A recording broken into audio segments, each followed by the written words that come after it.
मोदी सरकार, ये सिद्ध है सच को दिखाने की, ए इंडिया तुझको आजमाने की, वो ताकत है ये बताने की, आगे बढ़ेगा अब तो हर दिल में धड़केगा इंडिया,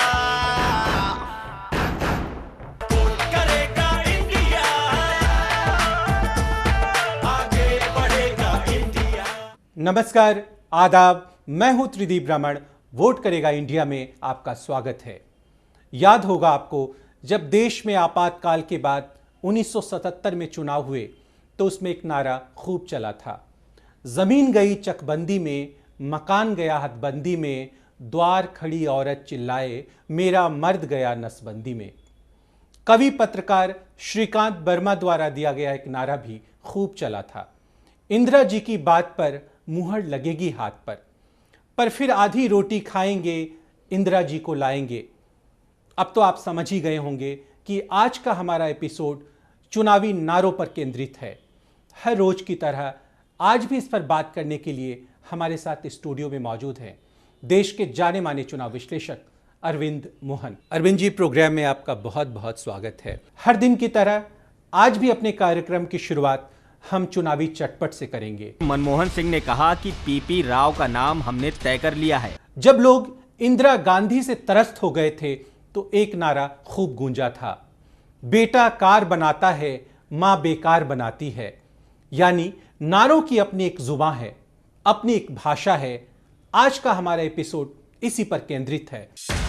नेशन फर्स्ट और विकास का मोदी मार्का मंत्र अब चाय की दुकानों में चर्चा के लिए तैयार है। इस पर अपनी विशेषज्ञ राय देंगे न्यूज ट्रस्ट ऑफ इंडिया की प्रबंध संपादक गीता सिंह और वरिष्ठ पत्रकार और कवि मनोज मेहता। प्रोग्राम के आखिर में हम पेश करेंगे बात खरी कहने वाले ताऊ को। रेफरेंडम कराओ और मौज मनाओ। लेकिन सबसे पहले पेश है चुनावी चटपट।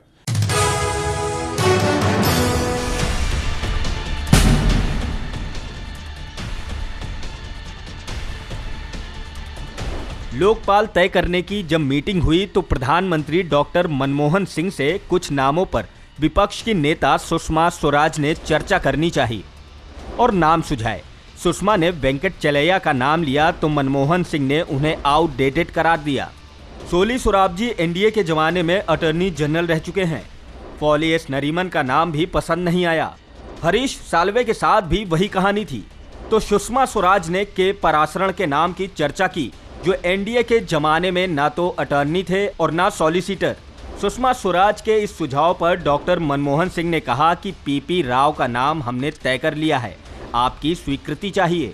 विपक्ष की नेता ने राव पर अपना विरोध दर्ज करा दिया। फाइल अप्रूवल के लिए राष्ट्रपति के पास भेजी गई, जो अभी तक वहीं अटकी है।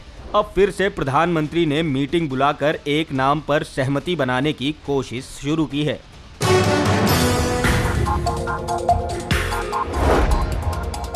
बीजेपी दलित मोर्चा के अध्यक्ष और पूर्व केंद्रीय मंत्री संजय पासवान भी क्या खूब रंग बदल रहे हैं। वैसे भी जैसे गिरगिट को देखकर गिरगिट रंग बदलता है, ये भी अपनी पार्टी के पुरोधा मोदी के नक्शे कदम पर चल निकले हैं। जैसे मोदी बंगाल जाकर प्रणब दा को, ओडिशा जाकर बीजू पटनायक को और तमिलनाडु जाकर एमजीआर को याद कर रहे हैं, वैसे ही पासवान जी ने जगजीवन राम, कांशी राम और केआर नारायणन जैसे दलित नेताओं की तस्वीरें बाकायदा अपने दफ्तर में लगवा ली है और दलित नेत्री मायावती से भी एक कदम आगे बढ़कर कांशी राम के लिए भारत रत्न की मांग करने लगे हैं।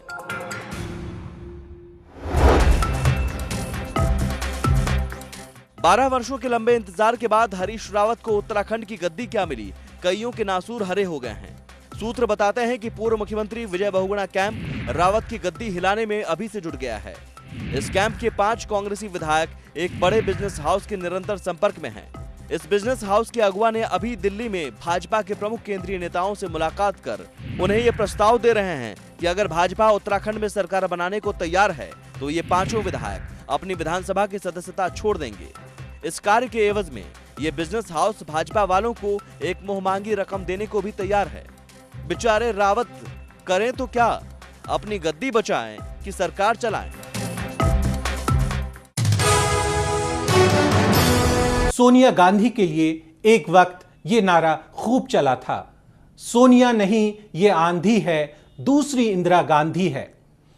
मायावती का हाथी जब मदमस्त होकर यूपी में दौड़ा तो बसपा समर्थकों ने जोश में मुट्ठियां भांजी। चलेगा हाथी, उड़ेगी धूल, न रहेगा पंजा, न रहेगा फूल। हद तो तब हो गई जब बहन जी के समर्थकों ने नारे बुलंद किए, तिलक तराजू और तलवार, इनको मारो जूते चार। लेकिन जब बसपा को यूपी के जातीय समीकरण समझ आए तो नारा बदल गया। हाथी नहीं गणेश है, ब्रह्मा विष्णु महेश है। आइए देखते हैं आज का खास पैकेज।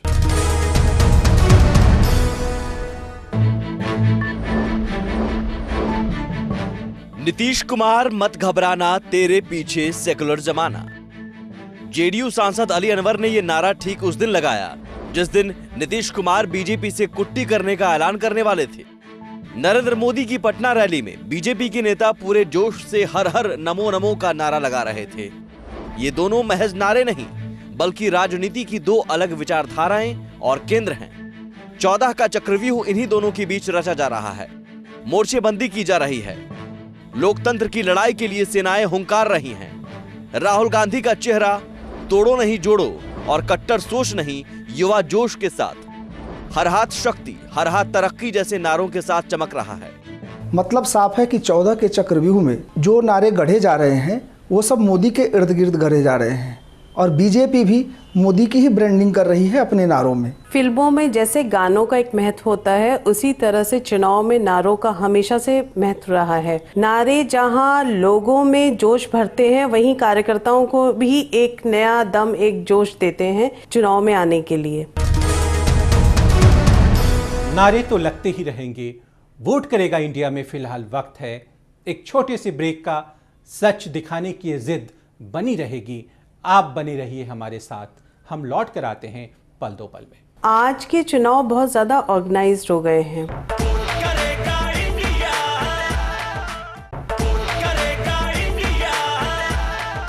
ब्रेक के बाद आपका स्वागत है।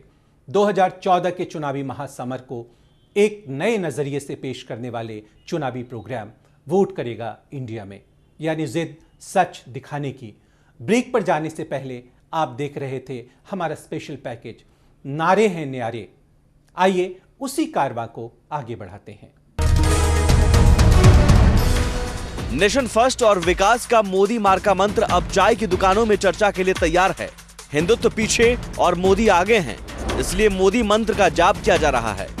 दिल्ली में आम आदमी की ईमानदार राजनीति वंदे मातरम का राग अलाप रही है और खिलाफत के नारे लगा रही है और एक ढर्रे पर चल रही राजनीति का पूरा फलसफा बदलना चाहती है।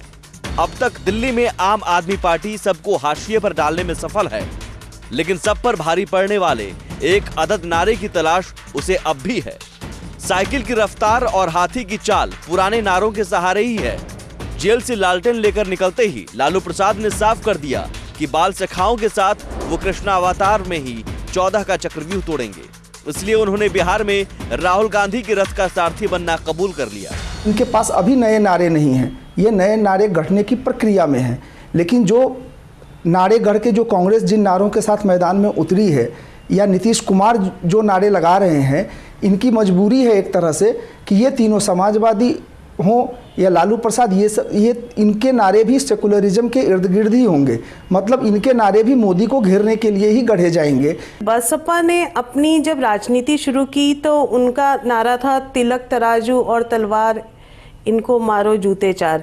इस तरह के हार्ड हिटिंग नारों के साथ मायावती इलेक्शंस में उतरती थी। या इंदिरा गांधी का नारा आज तक कांग्रेस अपने साथ लेके चल रही है, गरीबी हटाओ। लेकिन जब नसबंदी का दौर था तो वहां पे नसबंदी से जुड़ा हुआ भी एक नारा बहुत फेमस हुआ था। सामाजिक न्याय और सेकुलरिज्म की रक्षा करने वाले नारे अभी और लगाए जाएंगे। इसके साथ बेरोजगारी और महंगाई को दूर करने, गरीबी मिटाने, अपनी ईमानदारी का बखान करने वाले नारे गढ़े जाएंगे। लेकिन इस बार दूसरों पर कीचड़ उछालने वाले नारे सबसे ज्यादा लगेंगे, क्योंकि जिस तरह से पॉपुलॉजी और फेकुइज्म का जोर बढ़ता जाएगा, एक दूसरे को कीचड़ स्नान कराने की चाहत और बढ़ेगी। बेईमान और ईमानदार की लड़ाई किन नारों की शक्ल अख्तियार करेगी, ये देखना दिलचस्प रहेगा, क्योंकि जंग असली हो या नकली, नारों के बगैर लड़ी नहीं जाती। किसी के नारे में सकारात्मक विचार नहीं है। जो सोच लेके आ रहे हैं वो सोच भी सकारात्मक नहीं है, नकारात्मक है। बीजेपी सिर्फ मोदी की ब्रांडिंग कर रही है। बीजेपी आगे क्या करना चाहती है सत्ता में आके, उनका क्या लक्ष्य है, ये सारी चीज़ें उनके नारों में भी अभी तक झलका नहीं है। दो पार्टियों की लड़ाई एक व्यक्ति विशेष पर आ जाती है तो नारे भी सीधे तौर पे हार्ड हिटिंग हो जाते हैं। जैसा एक कांग्रेस में इंदिरा गांधी का एक नारा हुआ था, एक शेरनी 100 लंगूर चिकमंगलूर चिकमंगलूर, या देखा सबको बारी बारी अब की बारी अटल बिहारी। ये नारे व्यक्ति विशेष होकर के बहुत दिनों तक लोगों की जबान पे रहे और सीधे लोगों के साथ कनेक्ट करते रहे थे। भारत माता की नारे ना हो तो भाषणों और रैलियों का मजा बेमजा हो जाता है। कार्यकर्ताओं का जोश ठंडा पड़ जाता है। जिसके नारे हिट होते हैं, आधी लड़ाई वो पहले ही जीत जाता है। नारे हिट हो ये जरूरी नहीं। भारत उदय का नारा नहीं चला तो एनडीए सरकार अस्त हो गई। जातिवादी गोलबंदी से परेशान कांग्रेस का ये नारा तब खूब चला था कि जात पर न पात पर, इंदिरा जी की बात पर, मोहर लगेगी हाथ पर। इस नारे ने इंदिरा गांधी के हाथ में देश की कमान सौंप दी। कसम राम की खाते हैं, मंदिर वहीं बनाएंगे, और ये तो पहली झांकी है, मथुरा काशी बाकी है जैसे नारों ने केंद्र में बीजेपी की सरकार बनवा दी। लेकिन 2014 में ये नारा नरेंद्र मोदी की रणनीति के हिसाब से माकूल नहीं बैठ रहा। चुनांचे नए प्रोग्रेसिव जुमले गढ़े जा रहे हैं। मोदी को नया विकास पुरुष करार दिया जा रहा है। आज बीजेपी सौगंध राम की खाते हैं, मंदिर वहीं बनाएंगे, आज उस नारे को मोदी नहीं लगा सकते, क्योंकि मोदी के एजेंडे में अभी अयोध्या नहीं है, राम मंदिर नहीं है, धारा 370 नहीं है। मोदी गुजरात के विकास मॉडल को पूरे देश में दिखा करके उसके आधार पर वोट मांग रहे हैं। आज के चुनाव बहुत ज़्यादा ऑर्गेनाइज्ड हो गए हैं और इन चुनावों को पीछे से कई कैंपेन कंपनीज हैं जो चला रही हैं, तो नारे भी बहुत प्रतीकात्मक हो गए हैं और जो बात पार्टीज अपने मैनिफेस्टो में जिन्हें बातों को कहना चाहिए वो नारों में आने लग गई है। चंद्रशेखर ने 4 महीने बनाम 40 साल का नारा दिया था, तब ये नारा नहीं चला। अब नरेंद्र मोदी इस नारे में रद्दोबदल के साथ 60 साल और 60 महीने की बात कर रहे हैं। दोनों में फर्क सिर्फ इतना है कि युवा तुर्क चंद्रशेखर अपने 4 महीने के कामकाज का हिसाब दे रहे थे और नरेंद्र मोदी काम करने के लिए 60 महीना मांग रहे हैं। नया जोश, नई उम्मीद का हौसला जगाते हैं। अरविंद जी, आज़ादी के आंदोलन में भी बहुत सारे नारों की गूंज सुनाई दी। आपको क्या लगता है कौन से नारे सबसे ज़्यादा प्रचलित हुए? नहीं, अब तक चल रहा है इनकलाब जिंदाबाद। हालांकि अब जिंदाबाद जिंदाबाद 2 बार हो गया, ज़्यादा तेज़ी आ गई जब से इनकलाब का एलिमेंट कम होता जा रहा है। लेकिन सबसे मैं कहूँगा कि चुनावी नारे जो बाद के आए हैं ये भी बहुत महत्वपूर्ण है। अगर आप गौर करेंगे तो देखेंगे कि जिस दौर में मुल्क की एकता को खतरा लग रहा हो, इंदिरा गांधी की हत्या के बाद, उस समय राष्ट्रवाद का नारा चला। जिस समय मुल्क 67 के बाद के दौर में बहुत साफ पुराने सपने से मुल्क कहीं आगे बढ़ता नहीं दिख रहा था, तो गरीबी हटाओ और समाजवाद का नारा लगा। आज़ादी के आंदोलन में नेताजी सुभाष चंद्र बोस ने नारा दिया था, तुम मुझे खून दो मैं तुम्हें आज़ादी दूंगा। तो ऐसे नारे कितने ज़्यादा लोकप्रिय हुए? जो कॉल देता है उसको बहुत दम चाहिए ऐसा कॉल देने में कि तुम देश के लिए अपनी सब चीज़ कुर्बान कर दो और हम हैं संभालने वाले। तो ये लीडरशिप की क्वालिटी भी उसके बाद की गिरी है। आज कोई नेता ऐसा नहीं, गांधी के साथ हजारों लोग देश में अपना सब कुछ छोड़ के आ गए। जब जनसंघ का दौर आया तो कांग्रेस और जनसंघ में भी खूब नारेबाजी हुई। जली झोपड़ी भागे बैल, यह देखो दीपक का खेल। कांग्रेस ने जवाबी हमला करते हुए नारा दिया था, इस दीपक में तेल नहीं, सरकार चलाना खेल नहीं। अरविंद जी, याद है आपको? हाँ, बरगद के पेड़ को लेके झोपड़ी, समझ पीएसपी का झोपड़ी था उसको लेके, गाय बछड़े को लेके, इस किस्म के नारे समाजवादियों ने खास तौर से बहुत अच्छे नारे गढ़े। बेसिक नारा है कि संसोपा ने बांधी गांठ, पिछड़े पावे 100 में 60।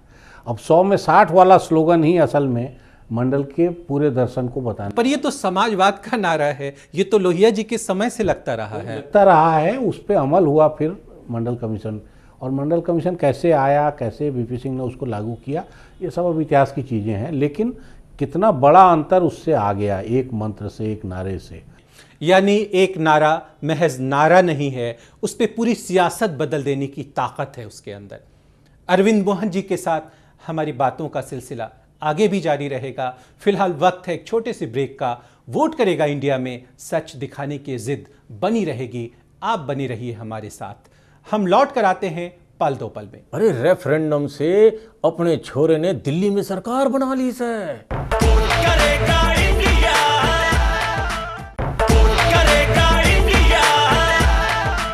ब्रेक के बाद आपका एक बार फिर से स्वागत है 2014 के चुनावी मुकाबले को एक नए नजरिए से देखने वाले प्रोग्राम वोट करेगा इंडिया में। हम अपने साथी चुनाव विशेषज्ञ अरविंद मोहन से यह जानने की कोशिश कर रहे थे कि आखिरकार नारे पूरे चुनाव पर कितना प्रभाव डालते हैं। अरविंद जी, कितना प्रभाव डालते हैं नारे?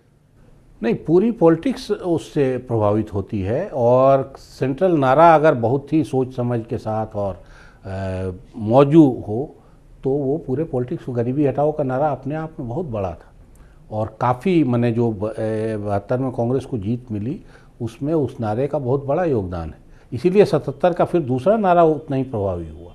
तो ये बार बार नारे देश की ज़रूरत के हिसाब से आए हैं और उनमें पोटेंशियल बहुत है।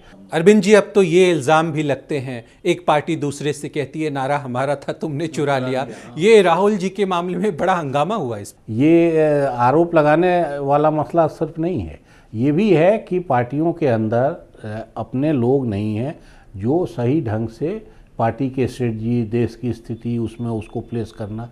अरविंद जी, आपने अभी विश्वनाथ प्रताप सिंह और मंडल कमीशन की बात की, उसके पोस्ट सिनेरियो की बात की, तो उस वक्त यह नारा बहुत चला था कि राजा नहीं फकीर है, देश की तकदीर है। मसला उस समय करप्शन था, और उसके पहले छापों के जरिए कांग्रेस में बोफोर्स के सवाल पे विरोध करके वीपी सिंह ने अपनी ये छवि बनाई थी कि उनको इन चीज़ों से बहुत ज़्यादा मतलब नहीं है।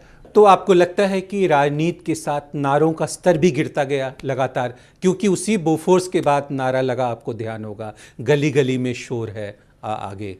ये शोर वाला नारा जो है, चोर वाला नारा, ये असल में 67 का है।